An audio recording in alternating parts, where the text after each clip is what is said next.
why I do what I do. I just want to watch these two bang heads. Yeah, I've been waiting for this for a while. Just like I've been waiting for E-United and Luminosity on the other side of things in North America, which we'll see tomorrow.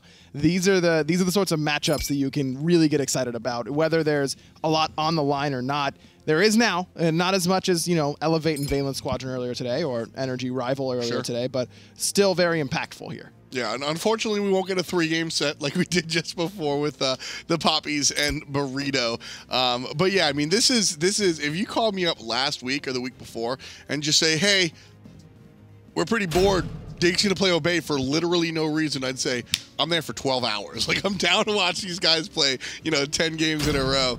Standard bans come out. RTO will be the first pick for Team Dignitas, whereas Obey go Raijin and Ho Yi. So the RTO off the top. Interesting. I wonder where that's going to go for Dignitas. Could be Trix Tank and support, like Raffer played it for Energy. Could be solo lane as well for variety. I think you can really plug and play that either spot, and that's what makes this RDO pick so powerful, is that you can kind of shoo her away from her worst matchups. With the Erlang Shen pickup, that tells me that's immediately going to support for Trix Tank. Even without the Erlang Shen, I think this is more of a Trix Tank style god. Sure. Very similar to how we saw it played earlier in the day, just by a player that really wants to be more offensive in that support style role. So. And in that game, Raffer had the best RTO support game we've seen so far in competitive play, without a doubt. He played great on the RTO. It's just that Ice Baby and the rest of Rival really drafted a good composition to shut it down. Right, you want to look for things that can really control the character. And Ratatasker, sort of in between, right? You've got a stun and the knockup from the ultimate. Sure. So it's a nice way to initiate onto RTO. If Obey are really scared, they got to look for more control options. Kakulin, not one of them. Again, another initiation piece. Not necessarily control by way of initiation, I would say, but control in the middle of the team fight, sure. I mean, blinking in, knocking up at the entirety of the enemy team, then you transform. All of a sudden, you've got a root, you've got a tremble, you've got a push. That's plenty of control in the midst of these team fights. Yeah, I'll take that one back and definitely say Kakulin with the pairing of Raijin and Ratatasker. So I think going to fit in nice and cleanly. And hell, the last selection for Obey is going to be a support. That's a Mealsies. Mid lane. Support. Yeah, that will be a support hell. So very tanky on the side of Dig. Not so much on Obey. They've certainly got healing. Lots of damage in the late game for Dignitas as well between Kronos and Rom. Those are the two late game hyper carries for this squad. It's Erlang Shen, Robin, and RTO's job to get them there. And Obey Alliance is a pretty strong early game composition between Raijin, Ratatasker. Those gods are going to be very strong in the early stages. Kakulin as well, very difficult to fight in the early game. So if Obey can put Cuvo and Variety behind on the right-hand side, that will make it harder for Zeros and Arkil to take up that mantle and carry the later stages. But if Dignitas can stay even, can stay close even to what Obey is going to do, and don't be surprised if they even get a lead on the right-hand side because of how potent those two warriors early game is. So you guys were talking about, you know, best players in the world, or, you know, your ideal team on your Domination podcast the other day. And y'all said, you know, Arkil wasn't there just yet. Nope. I wish we had this conversation before what just happened, because he was the only player on the player damage charts, and I was going to make a funny joke, but instead, it won't be the case. We'll just look at middle lane, pretty prime to Mealsy, already down to half HP.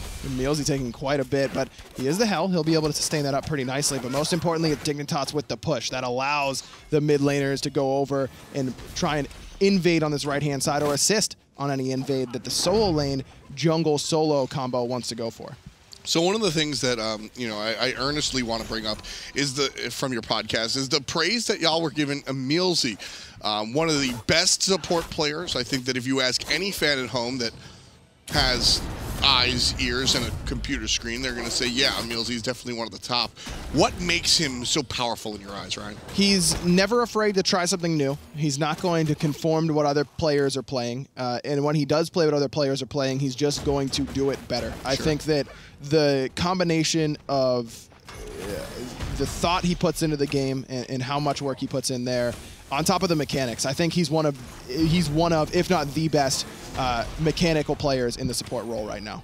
Well, one thing I can say for sure is that he has been one of the, if not the best hell support specifically that we've seen. And we've seen players try to sort of emulate it. We've seen a couple of North American support players try to pull the hell support, and it just doesn't work. And they look objectively worse than had they picked a traditional support player. And it's one of those things that you cannot just come into town. You can come into town and play Athena or you know, Khepri the same way with minimal changes, but the way you play Hell is drastically different than the way you're going to play the majority of Guardians. And the biggest thing, the reason that we haven't seen Hell as of late in the support role was that she was very popular and was really dominant in the lower levels of play, and then the pros kind of realized that, wow, she's nuts. We should play her anywhere we can, basically. She doesn't have that AoE movement speed as much anymore. She still gets that immediate 25% additional movement speed upon using that that light stance heal, but whenever you give it to the rest of your team, it's not nearly as potent as it used to be. That's a huge reason why we're seeing less Hell, specifically in support, because that was a big reason why she was there so much, is you get a free sprint, basically, every time that Inspire is up off cooldown, plus you add in a Lotus Crown to that, you're sprinting with extra physical protection. It got really crazy really quickly. But even without that, you're still offering heal and a cleanse. And still some movement speed as well, not quite as much, and good wave clear. Look, I still think that Hell can be played in support, but there's a reason that a lot of players won't want to pick it up, and that's that it is mechanically intensive. I mean, this is not just for support, very for real. Everyone is very mechanically intensive. You are always going to be the focus of the opposition. You are not going to be as tanky as the enemy supports. So there's a lot of things that go against you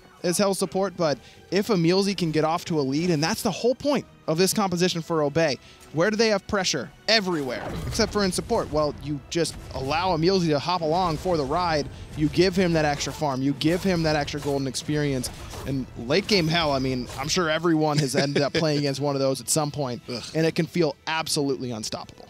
Here's I'll offer the other side of the conversation about Emilzy, is that sometimes I feel like he can outthink himself. Sure. Sometimes he goes a little bit too far down that path, and Captain Twig blocked out by Trick's tank.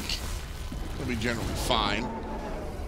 A lot of times I feel like Emilzy thinks that he is perhaps better than he thinks he is, or misjudges the skill gap between himself and other people, and winds up overthinking scenarios, and might be this hell pick. A lot of changes have kept her out of the support role, and I'm not gonna double down and put my money where my mouth is, but it's something to think about. Everything that you just brought up might actually work against Emilzy here. I can absolutely agree with you, and that's what we've seen from him in the past, and that is always a threat of happening in the future. But I think that his maturation process and being in the league a little bit longer, he's a young kid, and, yeah, very true, and needed some time to kind of mature. Well, big play from Ataraxia, just dropping everything on the single target Arkle, but he's by himself, and Arkle has some friends, pretty prime in Emilzy, trying to filter in here towards the red buff, though, and this seems to be a very big push. Ultimates haven't been used here just yet, but still, a lot invested to that red buff. Zero is able to steal it away, but Obey on the right-hand side, it's Twig and Zalia knocking down that speed. Variety with an ill-timed back means that Cubo Fred was the only one there to defend it, and Obey recognized and took advantage. Zeros on the Chronos. One of the, I think the first characters that Zeros came in through with the mid lane and really solidified his prowess here in that lane. You have a more critical eye than most, being an ex-professional mid laner, and what is it about Zeros that sets him aside from the rest? He doesn't play like anyone else in mid. He's so aggressive, selectively aggressive with his positioning, and it's always the right decision. He always seems to be in the right spot. As Twig just barely gets up into the tree. He's no way he goes back in. No. He's out of jumps now. He's got to make a decision. He will go to back camps and try and farm those up, at least securing himself a little bit. Presence alone can alter a situation. Captain Twig very low, but teammates coming up. The knock-up and a dash out to safety might have been enough to threaten Team Dignitas there. And it made it so that the speed buff didn't go their way. Twig gets it with help of his squad, so good patience from him, where almost every player would just hop, see ya. I'm back in base. I'm just trying to heal up. Not Twig. He's there and ends up being at least a deterrence in order to get his speed. Going back to Zeros in the mid lane, the selective aggressiveness, and it pairs so well with the gods that he likes to play. Chronos, Soul, the Morrigan, being able to step up and stun people and really blow them up. Zeros was the first mid laner to really play the Morrigan in mid lane like an assassin to try and get to the late game. And, you know, I'm not going to be pretty prime. I don't care if I'm going to get the insane transformation, the perfect option at every single time. I'll just one-shot you with my base kit, and I'll worry about my ultimate when I need it. The problem is he was also doing the pretty prime on top of the assassin nonsense. He's very, very impressive. We want to talk about great minds about the game. Zero is absolutely in that conversation. At one point, even leaving the battlefield to be a coach for Energy last year while they won their world championship. One might argue, you know, their resurgence, because we saw them falter a little bit. I don't think we've seen Energy as low as they have been this year in comparison, but definitely faltered a little bit last year, and Zeros came on and sort of righted the ship. So, you know, he's got a lot of different, and I think that helps him as well. The fact that he sees the game from so many angles, one as a player, once upon a time a jungler, then as a coach, right? He sees it from so many different angles that I think that helps him in the mid lane as well. And you want to talk about a guy who's willing to play off-meta stuff. I mean, his like jam used to be Thanatos mid with tank boots. Like that was Zeros in mid. He's always, just like we said with Emilzy, willing to experiment, willing to try new things, and just like Emilzy, has the mechanics to back it up. What's interesting though is a lot of those players, and you know, think even in your own friend circle that play the off meta stuff. I'm that guy. Sometimes you play that off meta stuff and it hurts you. Yes. I look at players like Kiki, I look at players like Scream, that their desire to play eclectic materials gets them in trouble just as much as it helps them out. Zeros, if you ever speak to him about the game, is not that guy. He doesn't want to be different. He's down to play the boring meta pick. No, he just thinks Thanatos mid with tank boots is actually broken. Yes, and what's exciting about that is Zeros don't listen to anybody. He just does his own thing, and I think that's something that's helped Dignitas be so successful so far. Trixtank started the party, engaging, causing a whole lot of damage, and forcing Obey Alliance out of the left side of the map. Beautiful stun, 3-man for Trixtank, and then the follow-up damage as well in the bear form in this early game where that's still going to be at least relatively impactful. Look at what Emilzy does. Just heals up his entire team, and no one's really worried about it. That cleanse for Emilzy, potentially most important for the cripple that Trixtank has in that druid form. Lots of dashes on Obey Alliance. They need to be worried about those entangling roots. Yeah, a big deal, and that allows mid lane Pretty Prime not to go beats. He's able to go Aegis. Captain Twig, which is he has one right now, half HP. And the ultimate out of Pretty Prime, just going to bring damage to Trixtank. Not enough to really kill anybody, but enough to shove everybody elsewhere.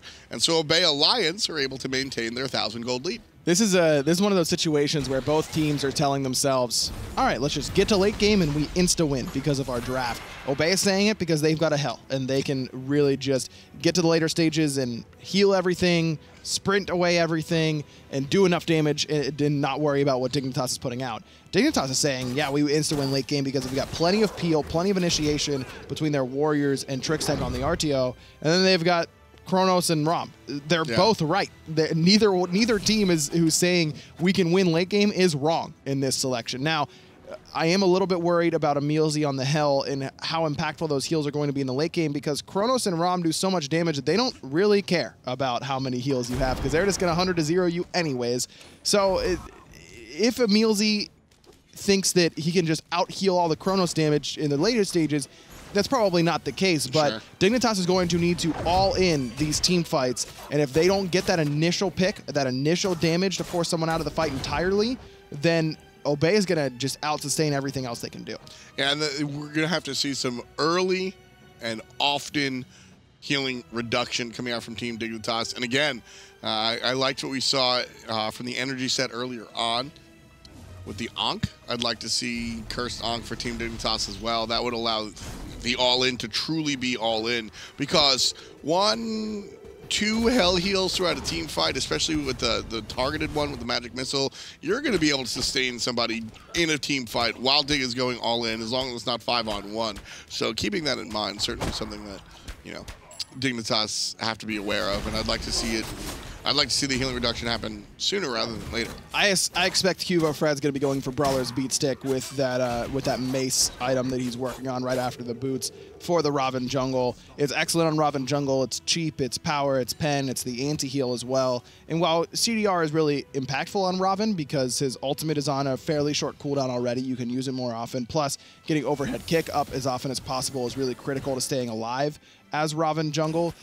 The anti-heal being online early enough, it is worth foregoing that CDR. So much attention being paid by these teams to the Oracle's division on Gold Fury. So big, and Captain Twig targeting out the enemy jungle. Beautiful taunt coming from Pretty Prime, and it's Captain Twig putting the first notch in the kill column for Obey Alliance. Emil's going to be targeted out here. Half HP lower. There's the shell. And he's out of there safely. Snipe still coming in, just not enough because the heal came out right on time from Emilzy. Not sure Arkill would have had the damage either way. Just couldn't hit 2 of those 3 shots, and that's that movement speed from the Hell coming into play. No shell there, just the heal actually being able to keep Emilzy alive. He has sprint actually, so just that zooming, allowing him to stay out of trouble. If this is, and you know, going back to what you were saying before, as Obey start up the Gold Fury off of their kill onto Cuvo Fred. Now the shot from Zero is not going to be enough. This one goes to Obey Alliance. The leash into the anti-leash. I don't think Obey wanted to keep that, but they accidentally did and wind up Millhouse, so they're fine. That was really close to Arkill stealing it away with an Astral Arrow. Someone did a good job of stepping in front of the Gold Fury between Arkill and the Gold, because Arkill would have stolen that with just an in-hand, but didn't have enough Astral Arrows to punch through, or just wasn't quite enough damage. Either way, Obey, I love the initial leash to get it away from Zero's damage, who can stun you on it, make sure that you can't secure, and secure it all in one motion with stop time and time rift. But good patience there by Obey Alliance, who have played this game really well thus far. The focus on the Cuvo Fred, you kind of check off all the boxes. Okay, his overhead kick's down. Okay, his beads are down. Okay, his ultimate is down. And then you just, Pretty Prime just taunts him in to the entirety of the team, not relying on his own damage. Secure it when you know you can. And again, the cleanse from Emilzy ends up big there because it makes sure that Captain Twig, whoever's chasing down Cuvo Fred, stays safe with CC immunity.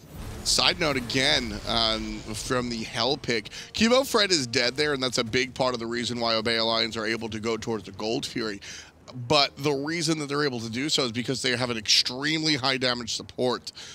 You know, even comparison to gods like Ymir, Hell is nasty damage. I mean, she's theoretically a mid laner playing the support position, and she's got cooldown boots and Lotus Crown, which also has power on it. So you're building power items here. Nothing is a tank on him so far. Emilzy is essentially a 5th damage dealer. All 5 players just tunneling into that Gold Fury. You're going to be able to get that kill. If they have a different support player outside of, again, like high damage picks like Ymir, that becomes even more of a close situation. We saw how close that was. And look at already 5,000 healing from Emilzy. We're only 14 minutes in. That's really, really high in the early stages. RTO not as much healing and never will have as much healing as Hell, but there is some sustain for Trix Tank for the rest of his squad with that energy surge at the Druid Stance 1.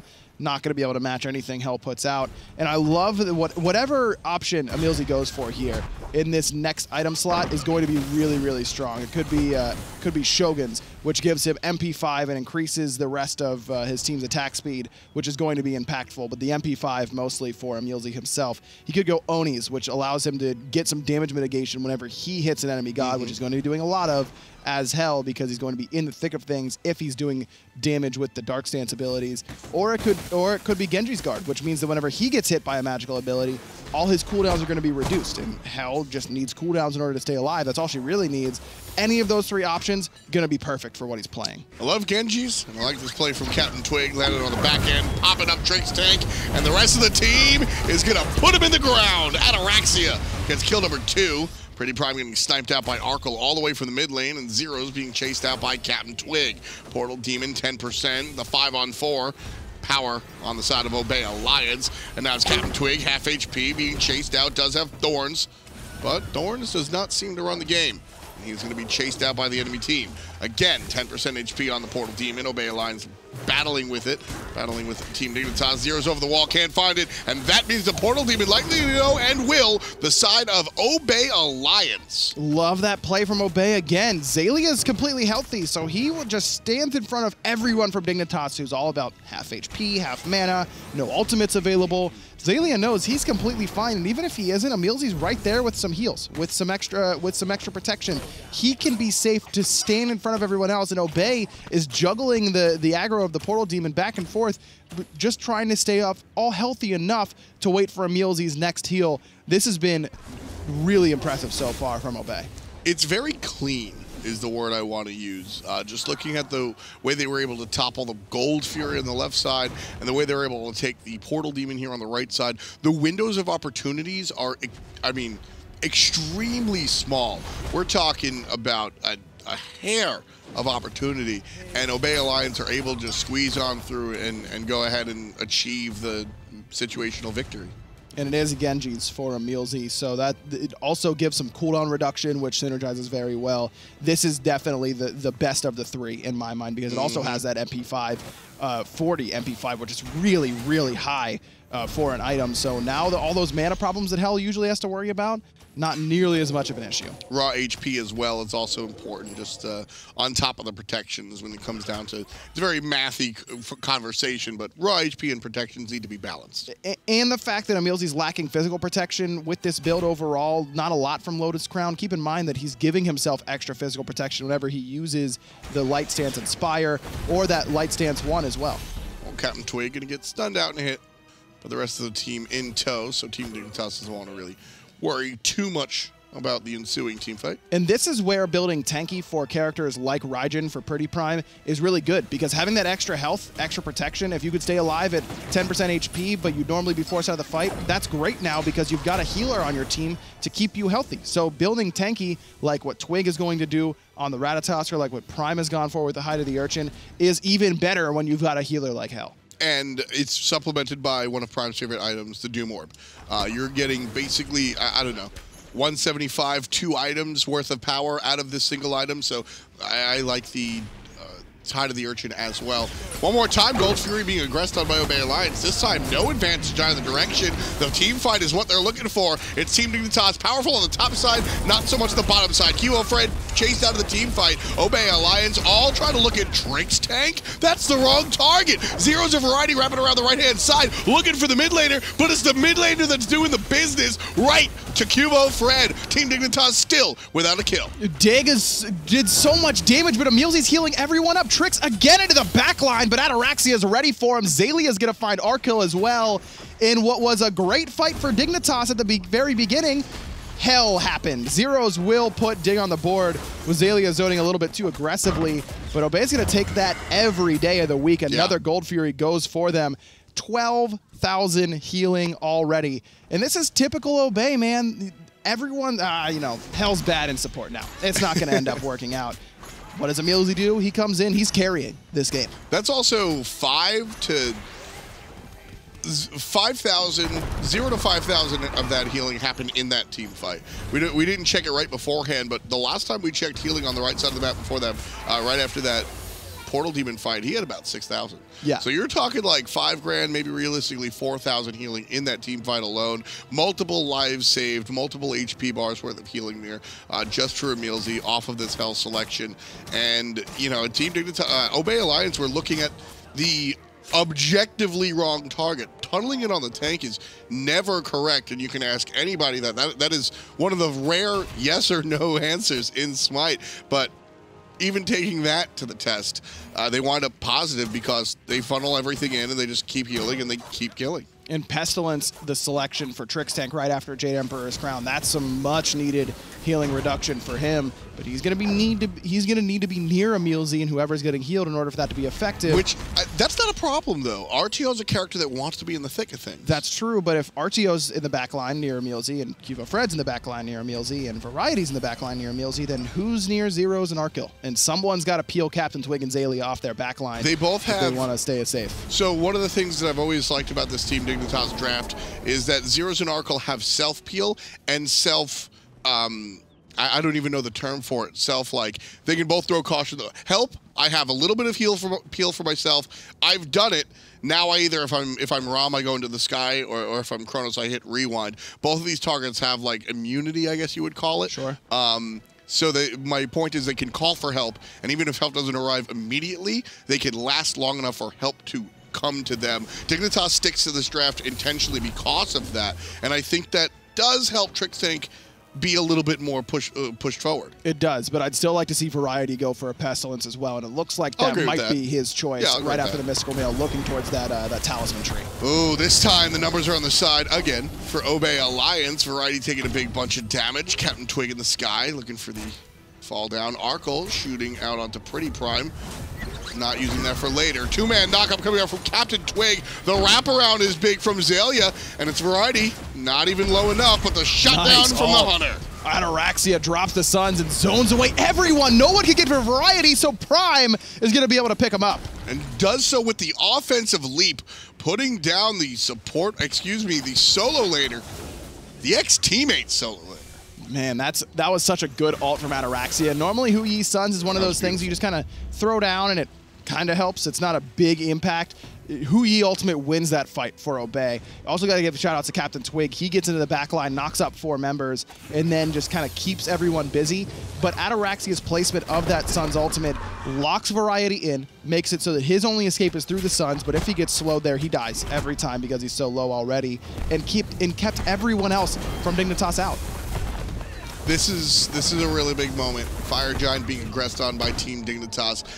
Captain Twig going to keep a couple of people at bay. Fire Giant already at 25% HP. Trixtank is trying to deal. That's it. That's gone. See you later. That's Fire Giant to Obey Alliance. And again, very small window of opportunity opened. Obey killed the solo laner and push players down and immediately go for FG. Take it, no questions asked. Zeros grabs a tier 1. I mean, I'm just blown away with how good Obey is playing in this game. I mean, they were the eye test best team in the world for the majority of this fall split. See, I disagree. I've had my money on Dignitas since almost week 1. They had it coming off their victory at DreamHack Valencia, and then Obey just kept on winning. And Dignitas had performances where they'd win, but it would look shaky. Obey didn't look shaky once, all split. Then Thursday, they do against Elevate. They get crushed by Elevate game 1 of that set. And this was the real test for them. Now, I'm still a firm believer in, I don't think Obey can take away the best team in the world title from Dignitas until LAN, because Dignitas earned it at LAN with their performance there. So no matter what from Obey Alliance, I don't think that they take that title from Dignitas here today. But if they play if they keep it tight the rest of this game and they play it like this again in game 2, it's my votes is 51-49 Dignitas. Yeesh. It is as close as could be. See, the performance from Dig, even after some of the you were comparing solo laners for energy. You were talking about the upside of one. I think that Team Dignitas goes higher than Obey Alliance, but their variance is on Obey's side is lower. I think Dignitas sees higher highs, but unfortunately lower lows, where Obey is just consistently a great team. Dignitas is consistently a good team, not always a great team.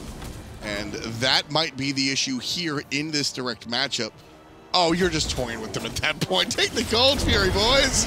Come get it, Trixtank. It's a Gold Fury. That's exactly what they're saying. You're going to have to be quicker than that. It's like the man. commercial. Trixtank, I'm going to avoid that whole rabbit hole. That's Trixtank 3 years ago goes for that Gold Fury and dies. If he's Bacchus, he still goes for that Gold Fury. Trixtank was playing Bacchus and Sun Wukong 3 years ago. Of course he's going for that. That is very true. That Gold Fury, one of the few you won't hear me yelling for. That one was already gone. By the time you hit your button, it's already been executed. Obey Alliance up 10,000 gold to the Summer Split champions. Making it look easy. Making it look really easy. That is the biggest key for me here, is that this is, I mean, Dignitas aren't even playing miserably, which is what makes this still an enjoyable experience, is that Obey Alliance kill one person off of a 5-on-1 gank, and they pick up a Gold Fury. And they do it again and again and again. And now they're up 10,000. Team Dignitas aren't throwing these team fights miserably. They're not getting beat in all 5 lanes. Like, they're just, oh, we lost a jungler, and now we're down 4,000 gold. I didn't tie my shoes, so now I lose my job. That's like where they're at right now. There's like no connection, and Obey's just crushing it. And Obey just doesn't give Dignitas an option to get back into the game. They don't allow they don't put themselves in a position where Dignitas can fight them on an even playing field until the next objective is ready. They allow Dignitas to get their own buffs. They don't fight them there. They allow them to farm, and then it's now we feel like we can force Portal Demon. It's Obey dictating every single fight so far this game. Dignitas has not been able to engage on their own terms yet so far this game. And that is so key for a team to be able to dictate the pace of the fights.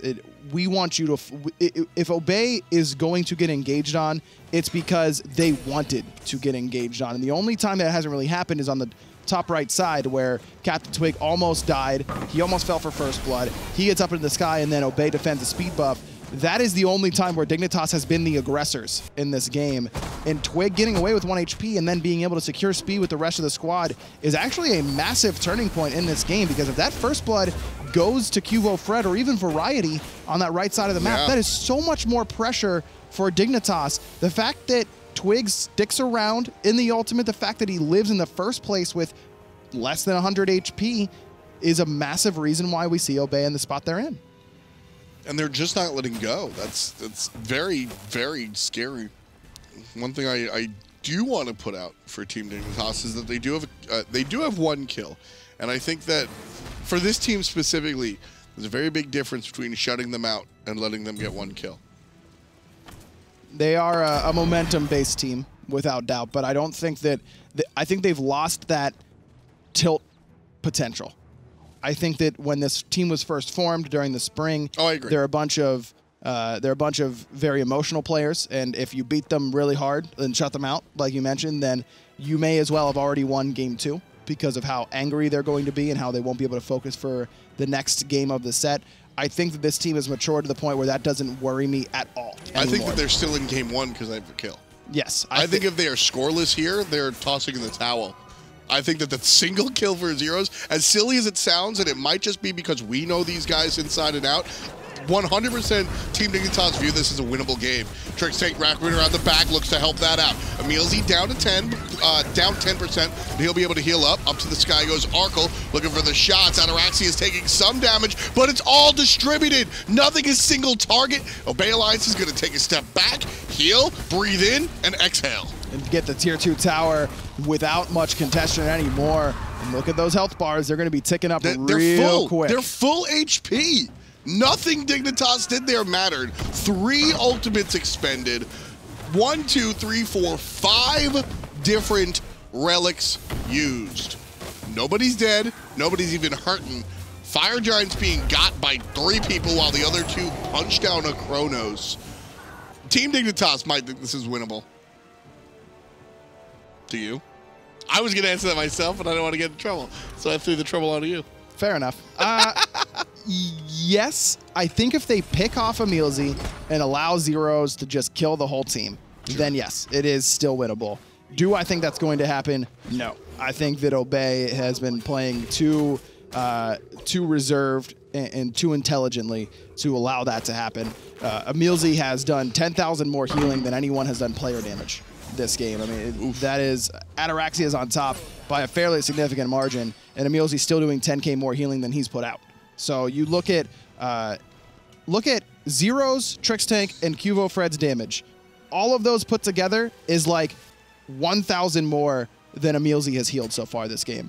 So 3 players from Dignitas did 0 damage this game.